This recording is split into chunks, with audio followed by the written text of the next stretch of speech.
तो हमारे खास कार्यक्रम लक्ष्य में हम उन लोगों से आपको रूबरू कराते हैं जो शिक्षा के लिए बेहतर काम कर रहे हैं, छात्रों के मन में करियर को लेकर उठने वाले सवालों का जवाब देते हैं और कैसे शिक्षा का स्तर बढ़े इसके लिए कोशिश कर रहे हैं। लक्ष्य की इस खास पेशकश में हमारे साथ इंदौर से जयसिंह पवार मौजूद हैं, जो JGHS CBSE स्कूल महू के प्रिंसिपल हैं। सर, लक्ष्य में आपका बहुत स्वागत है।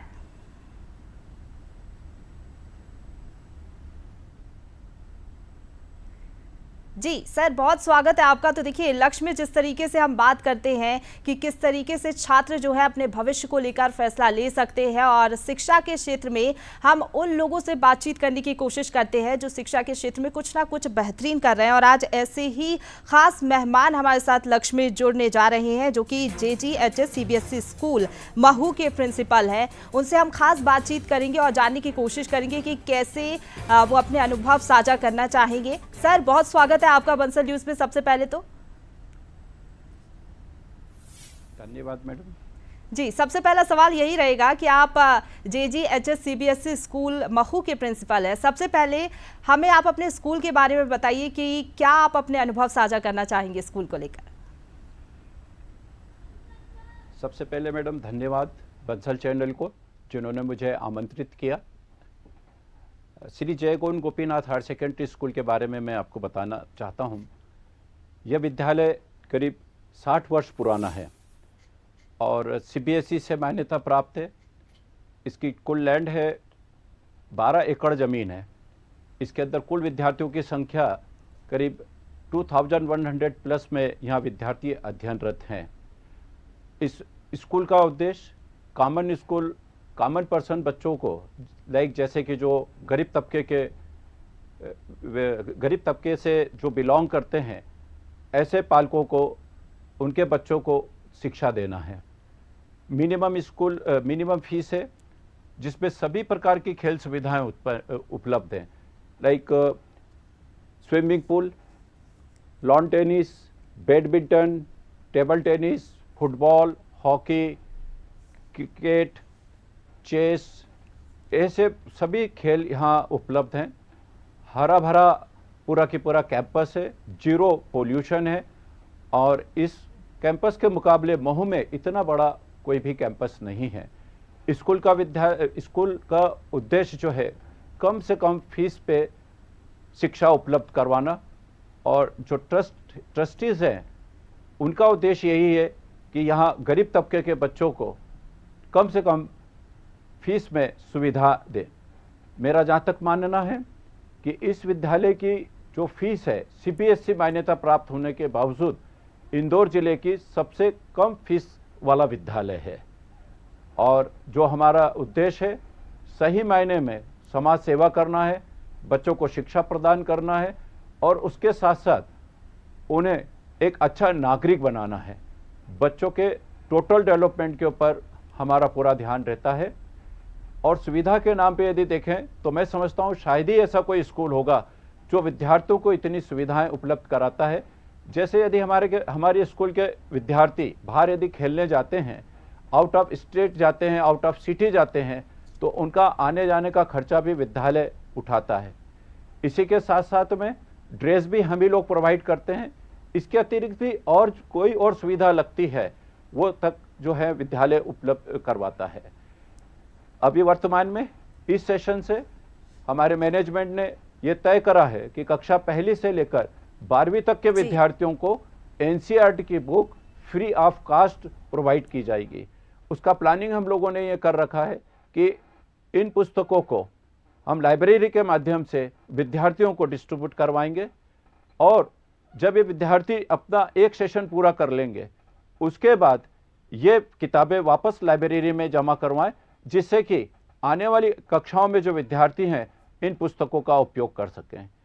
इस सेशन में ये भी एक प्लानिंग है कि स्टेशनरी जो कॉपी हैं वो भी फ्री ऑफ कास्ट बच्चों को उपलब्ध करवाई जाएगी। साथ ही हम लोगों के यहाँ जो RT के बच्चे हैं वो तो फ्री पढ़ते ही हैं, फीस बहुत कम है। इसके अलावा भी हमारे यहाँ करीब 10 लाख रुपए का जो बजट है वो ऐसे विद्यार्थियों के लिए है जो फीस नहीं भर सकते हैं या पूरी फीस नहीं भर सकते हैं। इसमें से कुछ जी। एक को 100% फीस हम लोग वेव करते हैं और कुछ एक को आवश्यकता अनुसार हम लोग जो है फीस प्रोवाइड करवाते हैं। बिल्कुल, यानी कि सर कुल कम मिलाकर फीस में अच्छी शिक्षा प्राप्त कर सकते हैं यहाँ पर छात्र, और सर्व सुविधा युक्त ये स्कूल जिस तरीके से आपने बताया। लेकिन जिस तरीके से आप बता रहे कि कई सालों पुराना ये स्कूल है, आप कितने सालों से विद्यार्थियों का इसी तरीके से मार्गदर्शन कर रहे हैं? मैडम ये मेरा 6th ईयर रनिंग है। मेरा 2018 में मेरा ज्वाइनिंग था and before my joining that school was in the MP board. 2018 के बाद हमने इस स्कूल को स्विच ओवर कैटेगरी के अंतर्गत सीबीएसई से मान्यता प्राप्त हुई है।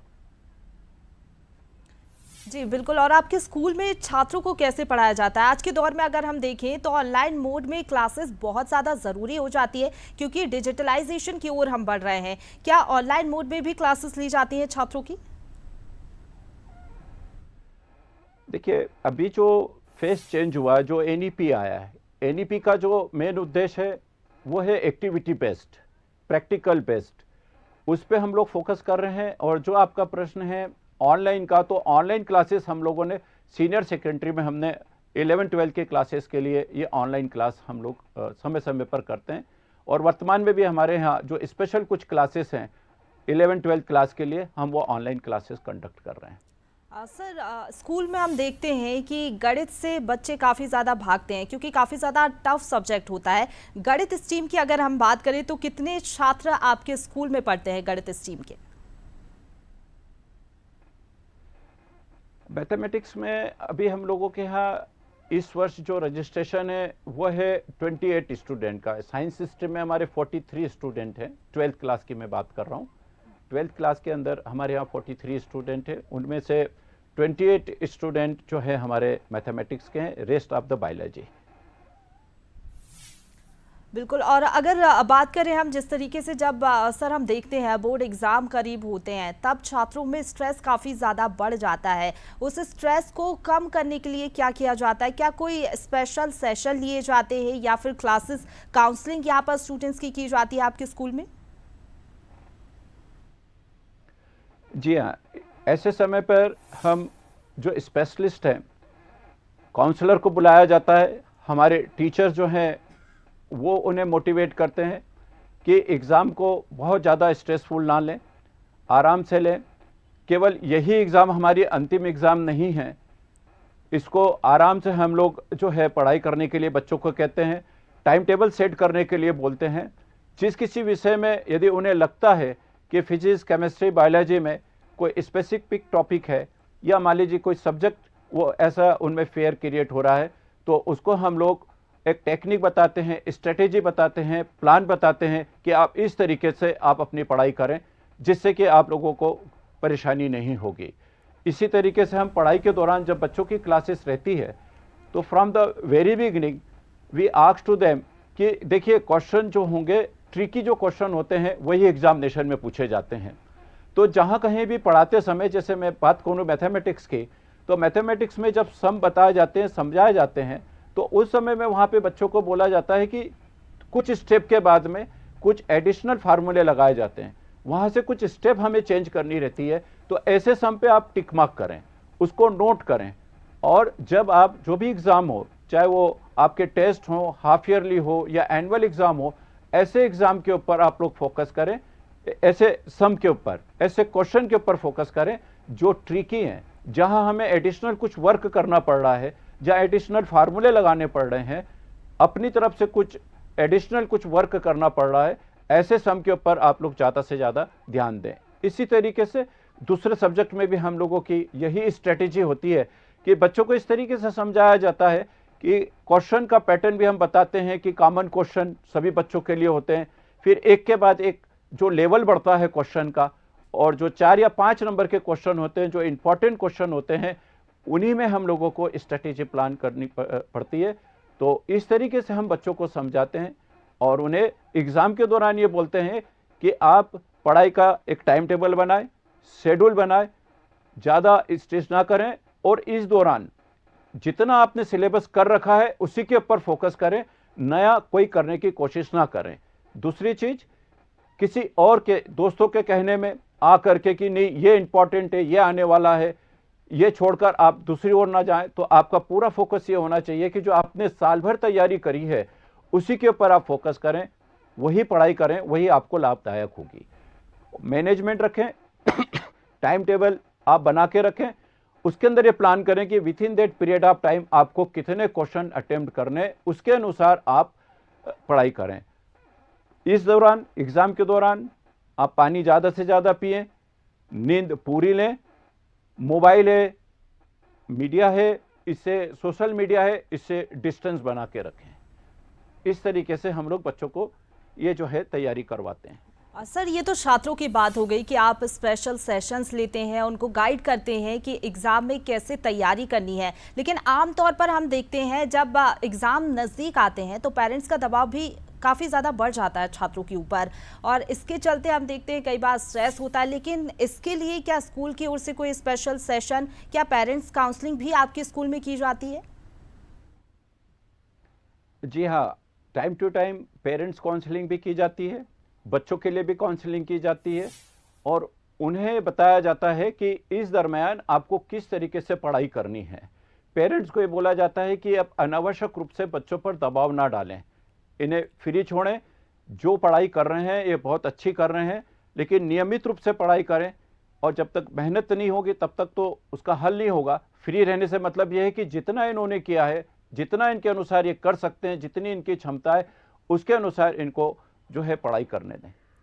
और सर, हम देखते हैं कि कई छात्र ऐसे रहते हैं, टाइम मैनेजमेंट एक बड़ी समस्या रहती है, क्योंकि कहा तो जाता है कि अनुशासन में रहना है, डिसिप्लिन में रहना है, टाइम मैनेज करके चलना है, लेकिन कुछ छात्र टाइम मैनेज करके नहीं चल पाते। ऐसे में समय प्रबंधन को लेकर आप क्या बताना चाहेंगे, कितना इम्पोर्टेंट है ये छात्रों के जीवन में? टाइम मैनेजमेंट हमें 50% सक्सेस दिलाता है, और आरंभ से ही इसको प्लानिंग करके चलना रहता है। सेशन शुरू होते से ही केवल बोर्ड क्लासेस नहीं, हम तो अदर क्लासेस में भी बच्चों को ये बात बताते हैं कि आपका एक टाइम टेबल बने, उस टाइम टेबल के अनुसार आपको वर्क करना है, और केवल टाइम टेबल ही नहीं बनाना है, उसको इम्प्लीमेंट भी करना है। शुरुआत से ही आप लोग इस तरीके से स्ट्रेटेजी प्लान करके चलेंगे कि हमें कितने घंटे पढ़ाई करनी है, कितना सिलेबस इसके अंदर हमें पूरा करना है। यदि शुरू से ही विद्यार्थी अपना टाइम मैनेजमेंट लेके चलेगा तो आखिरी में आके उसके स्ट्रेस भी नहीं होगा, और बहुत आराम से, फ्री माइंड से वो एग्ज़ाम अपनी सक्सेसफुली कंप्लीट कर सकता है, अच्छे मार्क्स जो ले सकता है। तो टाइम मैनेजमेंट के लिए सबसे इम्पॉर्टेंट जरूरी इसकी महत्वता बताना कि हमें, यदि हम टाइम पंक्चुअलिटी रखते हैं, टाइम मैनेजमेंट करते हैं कि हमें कितने से कितने समय में पढ़ाई करनी है, कितना समय हमें खेलना है, और कितना समय हमें रेस्ट लेना है, और इस तरीके से हम प्लानिंग करके चलेंगे तो हमें प्रॉब्लम नहीं आएगी। सर, आज के दौर की अगर हम बात करें, तकनीकी शिक्षा जो कि बेहद ज़्यादा महत्वपूर्ण हो जाती है, इसको बढ़ावा किस तरीके से दिया जाए और आप इसको कैसे देखते हैं? वर्तमान समय की अगर हम बात की जाए तो इसकी उपयोगिता आखिरकार कितनी ज़्यादा है? छात्रों को इसको समझना भी कितना महत्वपूर्ण हो जाता है?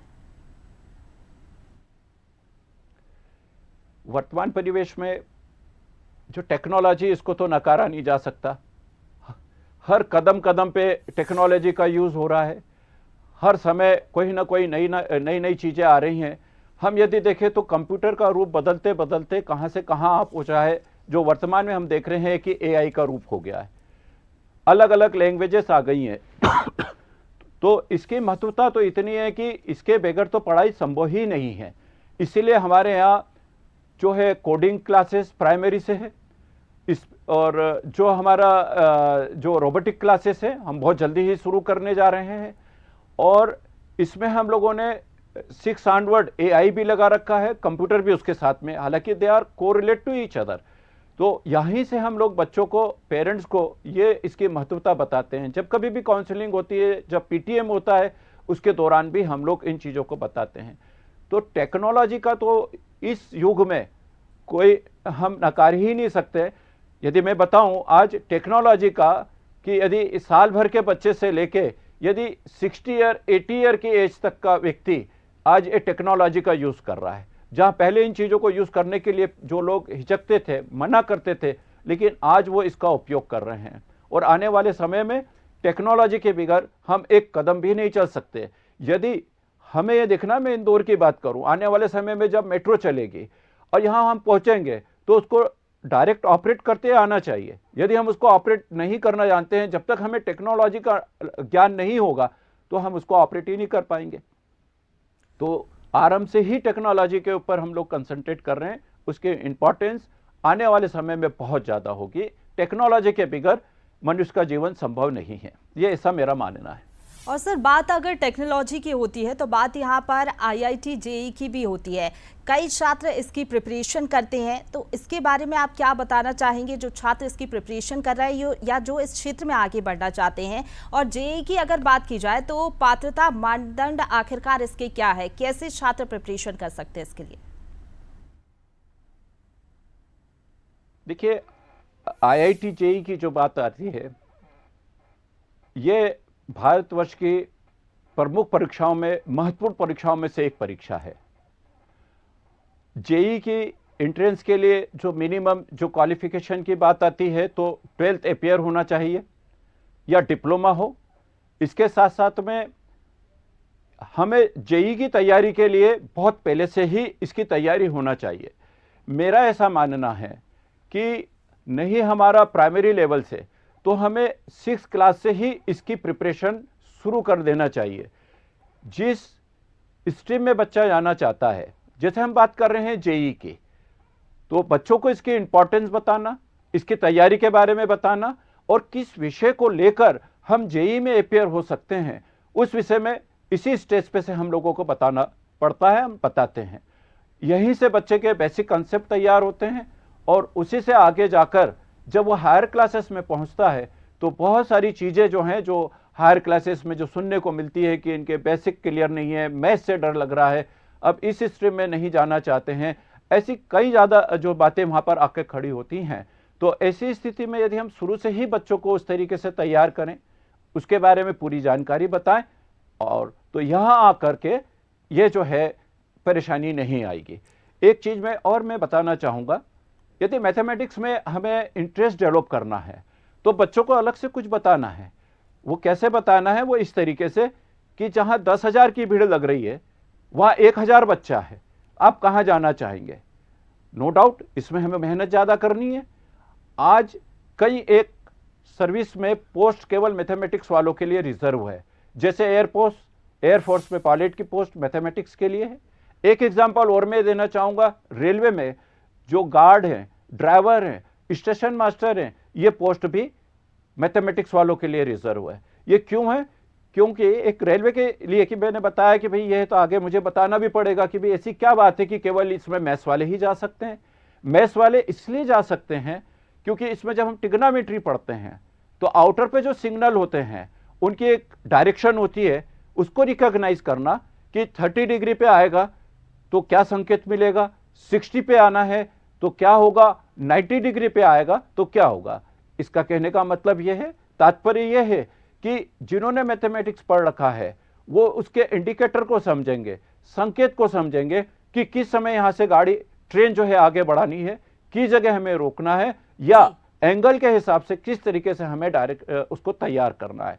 तो इस तरीके से हम बच्चों में एक इंटरेस्ट क्रिएट कर सकते हैं। जैसे मैं महू बिलोंग करता हूं, महू में आफ्टर 12th मैथमेटिक्स वालों के लिए स्पेशल डायरेक्ट एंट्रेंस एग्जाम होती है, जिसमें कि वो आर्मी, नेवी, एयरफोर्स में एक परसेंटेज बेसिस पे वो कॉल करते हैं।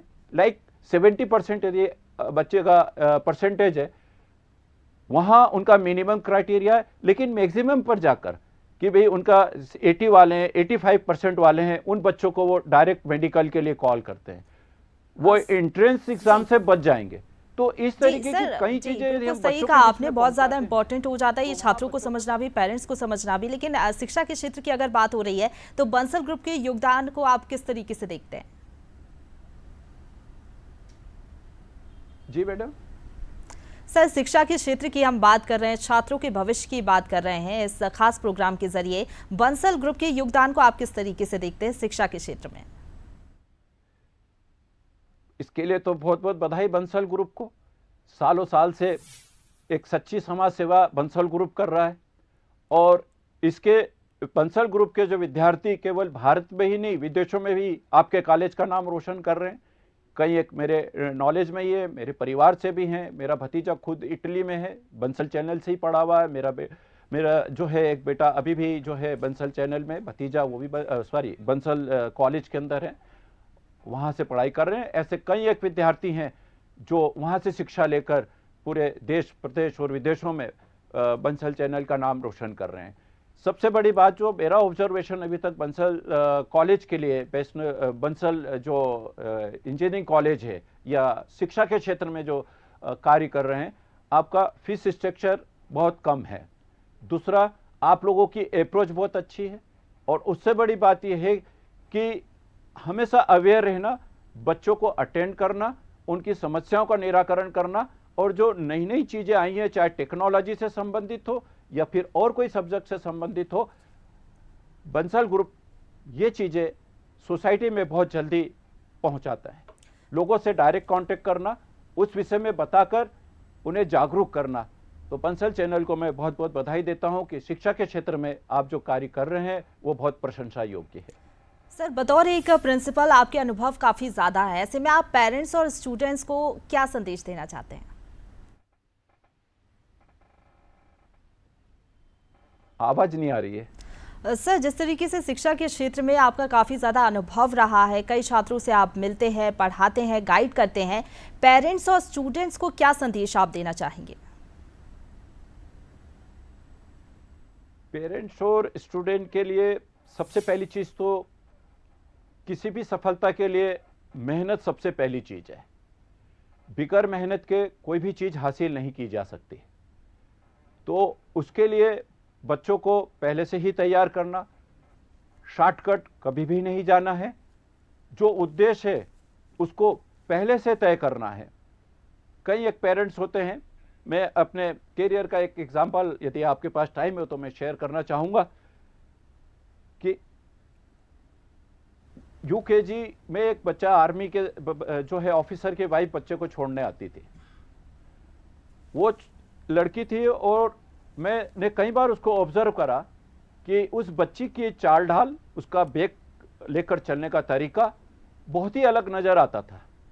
सहसा एक दिन मैंने उनकी मम्मी से बुलाकर पूछा कि मैडम, ये बच्ची को आप यहाँ तक छोड़ने आते हैं और ये जिस तरीके से चलती है, जिस तरीके से मतलब इनके जो एटीट्यूड है या जो बिहेवियर है, सो डिफरेंट।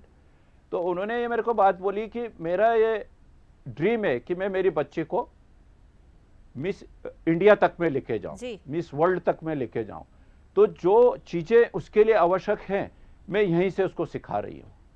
तो पेरेंट्स को और बच्चों को मेरा यही कहना है कि शुरू से हमें मेहनत करनी है, पढ़ाई करनी है, और एक स्थिति के बाद आने पर जहां समझ आ जाए वहां उनके लाइफ को जो उनका ड्रीम है, जो बनना चाहते हैं, चाहे वो इंजीनियर बनना चाहे, डॉक्टर बनना चाहे, फोटोग्राफर बनना चाहे। सही कहा आपने, मेहनत, डिसिप्लिन बहुत ज़्यादा ज़रूरी हो जाती है छात्रों के लिए, और निश्चित तौर पर जिस तरीके से आपने गाइड किया है, जो टिप्स बताए हैं, उससे छात्रों के कन्फ्यूजन ज़रूर दूर होंगे। फिलहाल आपका बहुत शुक्रिया बंसल न्यूज़ से जुड़ने के लिए और तमाम टिप्स और करियर का जो कन्फ्यूजन है वो दूर करने के लिए। और इसी के साथ हमारी खास पेशकश में फिलहाल इतना ही। खबरों का सिलसिला लगातार जारी है, देखते रहिए बंसल न्यूज़। नमस्कार।